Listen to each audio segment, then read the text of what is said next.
인생만사 세옹지마라는 말이 있습니다. 세옹이라는 분은 중국의 한 노인의 이름이랬습니다. 이 세옹이라는 노인의 집안에 하루는 말이 한 마리 느닷없이 들어왔습니다. 임자 없는 말이 집안에 들어오니까 횡재수지요. 온 식구가 야 횡재다. 웬일인가 하고 기뻐했습니다. 그런데 그 외동 아들이 그 말을 타다가 떨어져서 다리가 부러졌습니다. 그래서 불구자가 됐습니다.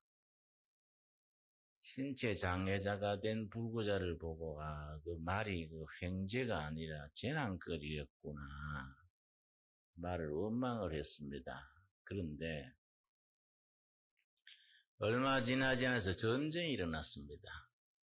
마을의 젊은이들이 전부 전쟁에 잡혀가서 전쟁에 참여해서 전사하고 다치고 그랬는데 세옹집의 아들은 다리가 불구자가 됐으니까 전쟁에 동원돼 가지 않았습니다. 그제서야 세옹 집안에서 그 말이 그 축복된 말이구나.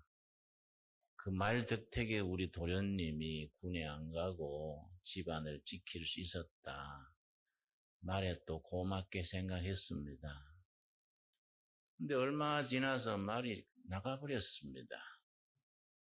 그래서 아이고 참 아깝다. 그냥 왔다가 그냥 가버렸구나. 그랬었는데 얼마 지나지 않아서 나갔던 말이 짝지기 해가지고 한 마리 더 데리고 들어왔습니다. 그러니까 참 그 축복된 말이다. 모두 기뻐했습니다. 이걸 인생만사 세옹지마라 그럽니다. 세옹 집안의 말이다. 사람이 좋은 일인가 했더니 나중에 나쁜 결과가 되고 나쁜 일인가 했더니 좋은 결과가 됩니다. 그걸 세옹의 말과 같다. 그래서 인간만사 세옹지마라 그런 말이 이제 생긴 겁니다. 자, 마가복음 3장 보겠습니다. 마가복음 3장 13절에 보면은 예수님께서 첫 번째 사역이 12제자를 불러 모으시는 사역입니다. 자, 12제자를 불러 모으셔서 3년간 늘 함께 사시면서 사역의 중심을 제자들을 키우는 데다가 뒀습니다. 예수님의 3년간 사역 중에 70% 이상이 제자들한테 투자를 했었습니다. 이것이요, 정말 탁월한 선택이라 할 수 있겠지요. 마가복음 3장 13절 말씀. 또 산에 오르사 자기의 원하는 자들을 부르시니 나온지라. 여러분, 이 말을 평범하게 예수님이 12제자를 불렀구나 이렇게 읽고 지나갈 수 있겠습니다만은 나 같은 경우는 이런 말씀 굉장히 의미 깊게 읽습니다. 왜 그러냐면은 13절 다시 읽습니다. 또 산에 오르사 자기의 원하는 자들을 부르셨다. 예수님이 12제자 세우실 때에 많은 사람들이 예수님의 제자가 되겠다고 가까이 왔습니다. 그런데 오는 사람 다 제자로 세운 게 아니라는 겁니다. 예수님의 제자 되겠다고 오는 많은 사람들 중에서 예수님이 선택을 했습니다.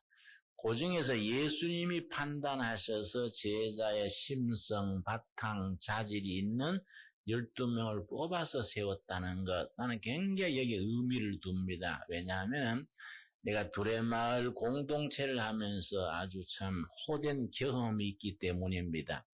두레마을 공동체를 남양만에서 시작을 할 때 우리가 하나님의 자녀들이 네 거 내 거 없이 다 하나님이 주신 건데 공동체를 이루어서 그렇게 평등한 사랑의 마을을 만들어 보자 하고 시작을 했는데요. 소문이 나니까 많은 사람이 공동체 뜻이 있다고 지원해 왔습니다. 오면은 내가 이렇게 보고 남자들 같으면 당신은 양계장 담당하시오. 당신은 양돈장 책임자요. 당신은 주방이요. 당신은 회계요. 이렇게 이제 각 역할을 시켜가지고 운영을 하는데요. 이게 잘 안 돼요. 양계장 맡은 사람이 닭을 팔 때에 삥땅을 치는 겁니다. 삥땅이란 말 아세요? 예를 들어서 닭을 파는데요. 닭고기 1kg에 1,200원에 팔았으면은 1,200원 돈은 받아놓고 장부에는 1,000원에 판 걸로 한 겁니다. 1kg당 얼마씩 남습니까? 200원씩은 자기 주머니에 챙기는 거예요. 이것도 기술적으로 잘 해야 되는데 이것도 소문나는 거예요. 이래가 또 폐가 갈라져가지고 잘라야 된다, 봐줘야 된다, 응? 니 혼자 먹냐, 갈라 먹자 하고 뭐 시끄러워요. 그러니까 이게 자꾸 그런 게 쌓여가는 겁니다. 주방에 많은 자매들이 들어왔는데 주방에 또 그게 말썽이 많아요. 공동체 해보면요, 제일 시끄러운 데가 주방입니다. 주방 책임자가 반듯하게 바로 들어서면은 편안한데 주방에서 말썽 나기 시작하면요, 공동체가 뒤숭숭한 기만 먹은 게 소화가 안 될 정도로 복잡해요. 이런 걸 경험하면서 이 말씀을 실감을 느끼는 겁니다. 13절 우리 한번 다시 같이 읽겠습니다. 또 산에 오르사 자기의 원하는 자들을 부르시니 나온지라. 이 말씀에서 내가 뭘 딱 깨닫느냐 하면은 아하, 그래 돼야 되는 기구나. 두레마을 공동체 온다고 다 받아가 양계장 주방 뭐 이래 배치하는 게 아니고 선택하는 기구나. 예수님은 제자가 되겠다고 오는 사람들 중에서 본인이 선택해서 제자로 세우신 거이지요. 이게 참 경험 속에서 이 참 사리가 그래 돼야 되는데 나는 일을 까꾸로 했구나, 그런 걸 느끼는 겁니다. 여러분, 예수님은 오는 사람 다 부르게 세운 게 아니다 말이지요. 그 중에서 통찰력을 가지고 그 바탕을 보시고 예수님이 제자를 선택했다는 것, 여기 참 대단히 중요한 겁니다. 그 다음 14절 보겠습니다. 그 제자 12를 세워가지고 그 다음에 이에 12를 세웠었으니 이는 자기와 함께 있게 하시고, 첫 번째가 공동체를 이루어서 같이 사는 것이 첫째입니다. 함께 있게 하시고, 두 번째가 뭡니까? 또 보내사 전도도 하며 또 파송해서 전도 실습시킨 겁니다. 세 번째 15절 같이 읽겠습니다. 귀신을 내어 쫓는 권세로 있게 하려 하심이니라. 이 중에서 12를 뽑아서 자기와 같이 3년 동안 한솥에 밥 먹고 같이 지내는 겁니다. 이러면서 동지의식, 서로 간의 아이덴티티, 일체감이 생기는 거이지요. 이게 참 중요합니다. 내가 둘의 공동체 운동을 오래 하면서 둘의 공동체가 중심에 선 뒤에 미국에, 일본에, 중국에, 이제 외국에도 또 지방에도 공동체 마을을 세운 거지요. 그런데 3년 이상 둘이서 같이 산소밥 먹고 다투기도 하고 뭐 화해도 하고 3년 이상 같이 있던 사람을 다른 곳에 대표로 내보내면요, 문제가 없어요. 본부의 뜻에 충실하게 둘의 정신 바탕을 이어나가는데 뭐 사람 보낼 사람이 없어가지고 6개월 만에 1년 만에 사람 똑똑하다고 야무지다고 보낸다 이 말이에요. 꼭 사달이 납니다. 이런 사람들은 꼭 나가다가 기초도 없는데 자립한다 그러고 자기 스스로 한다고 나가버리는 거예요. 그럼 잘하면 다행인데 기본도 없이 자기 혼자 고집대로 하다가 망가지고 투자했던 것도 건지지도 못하고 말썽만 나는 거예요. 그러니까 이런 일정 기간 동안 더불어 같이 살면서 공동체 의식, 그런 정신을 같이 나눈다는 게 참 중요해요. 그런 점에서 예수님께서 3년 동안 12제자를 뽑으셔가지고 예수님 사역의 70% 이상을 12제자에게 투자를 하신 겁니다. 이런 세월이 참 더불어 함께 사는 세월이 대단히 중요합니다. 그 다음 보내서 전도도 하게 하시고 세 번째 뭐라 그랬습니까? 15절 우리 한번 다시 같이 읽겠습니다. 귀신을 내어 쫓는 권세도 있게 하려 하심이라. 귀신을 내어 쫓는 권세입니다. 권세, 영어로 파워. 요 귀신을 내어 쫓는 권능, 파워. 히브리 말로 카리스마입니다. 예수님이 제자에게 자신이 가졌던 권세를 위임한 겁니다. 그러면 그 권세, 파워의 본래 주인은 누굽니까? 예수님이지요. 제자들은 잠시 위임을 받은 겁니다. 이 개념이 참 중요합니다. 왜냐하면 우리가 기도하는 중에 신앙생활 하는 중에 능력을 받습니다. 카리스마를 받는 거예요.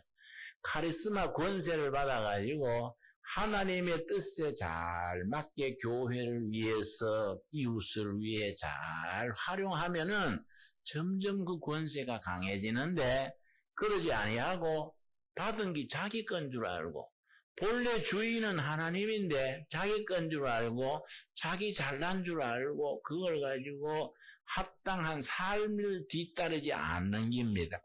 경건의 생활을 안 하고 순종 안 하고 하면 본래 권세 주인 되신 하나님이 회수시키는 겁니다. 거두어 들여는 겁니다. 그럼 껍데기만 남는 거이지요. 여러분 구약 성경에 그런 인물들이 있습니다. 예를 들어서 사무엘 선지가 왕을 세웠는데 그 왕이 하나님 중심의 정치를 아니하고 너무 사람 중심, 자기 중심 정치를 하니까 맡겼던 권세를 거두었습니다. 그 왕이 누구지요? 사울왕이다. 사울왕. 그런 경우지요. 우리 지금도 마찬가지입니다.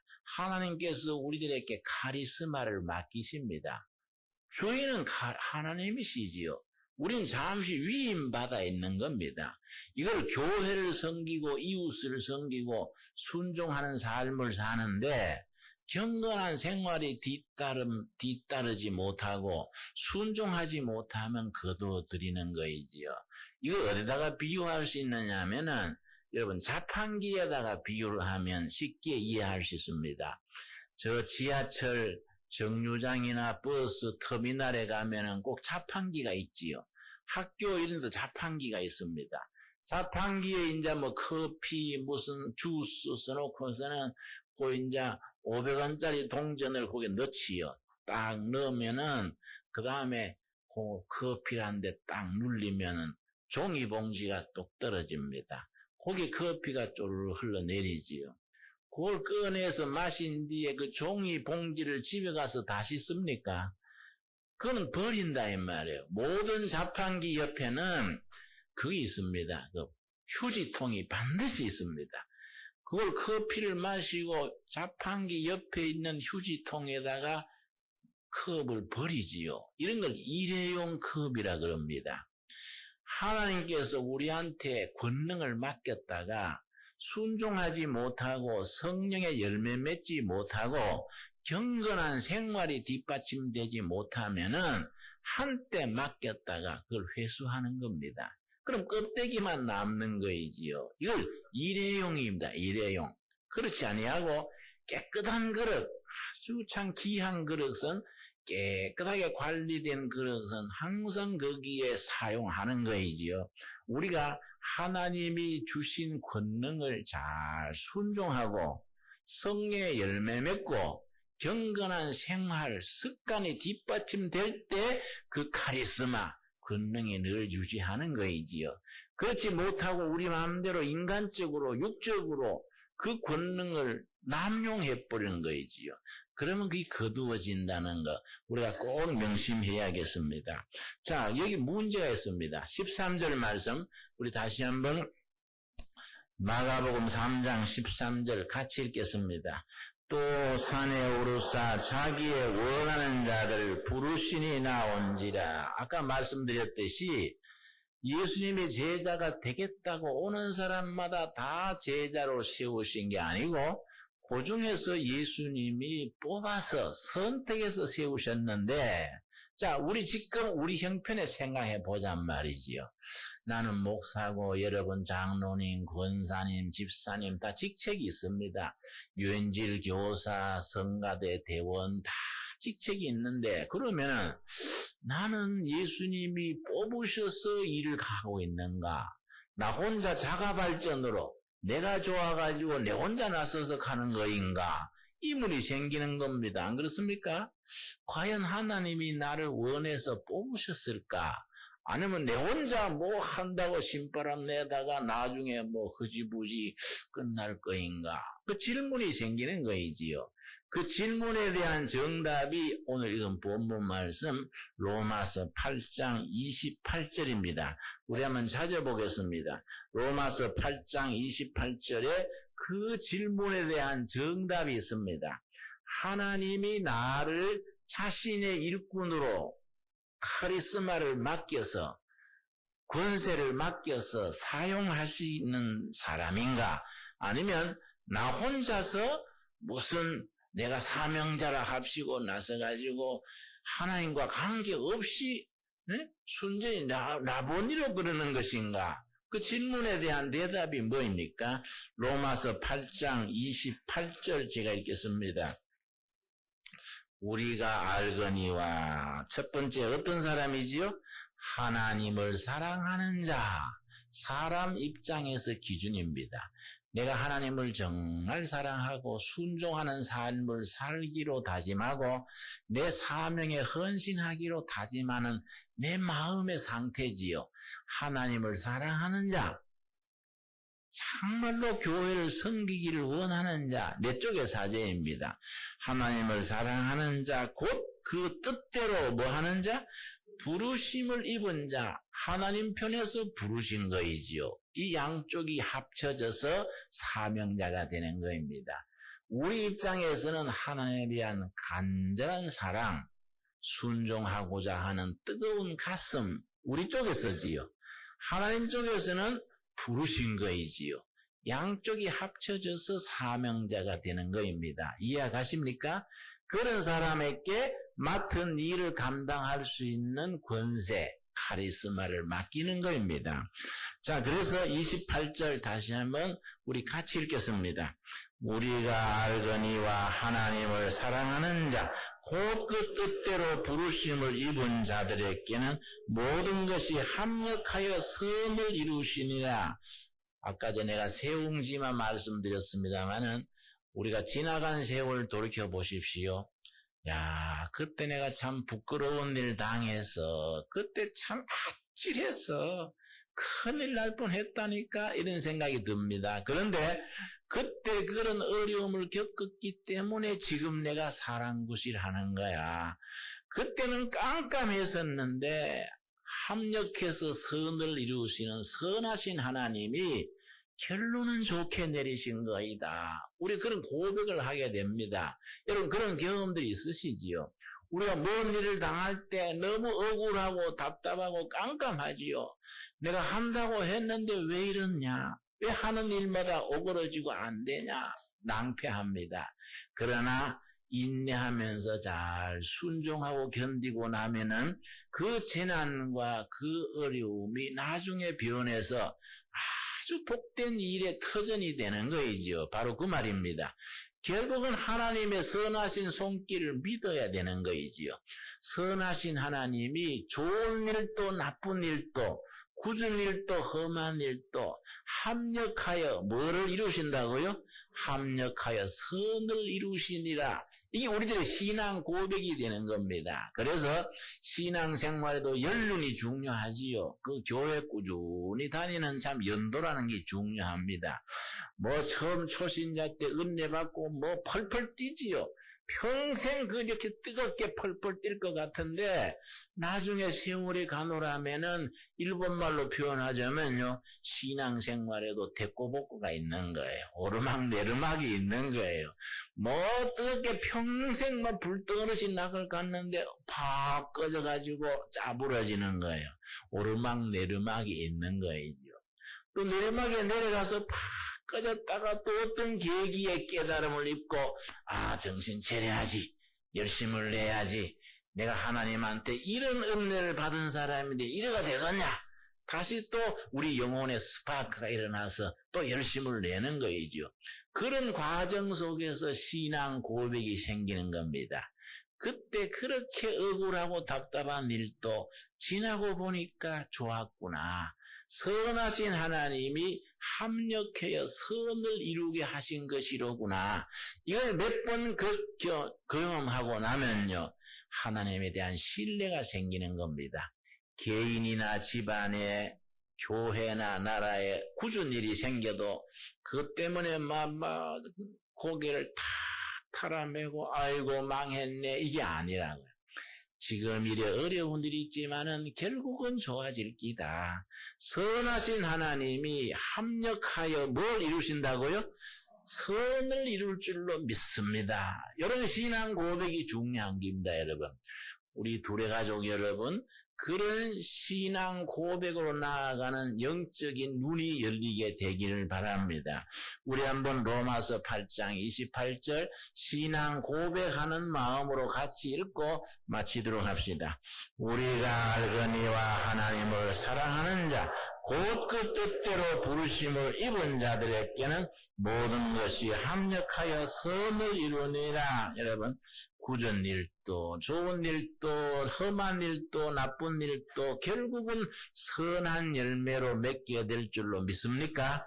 선하신 하나님이 합력하여 선한 길로 우리를 인도하신다는 그 손길, 그 섭리, 사랑을 믿고 하나님을 신뢰하는 일에 우리가 진보를 이루어갈 수 있기를 바랍니다. 기도하겠습니다.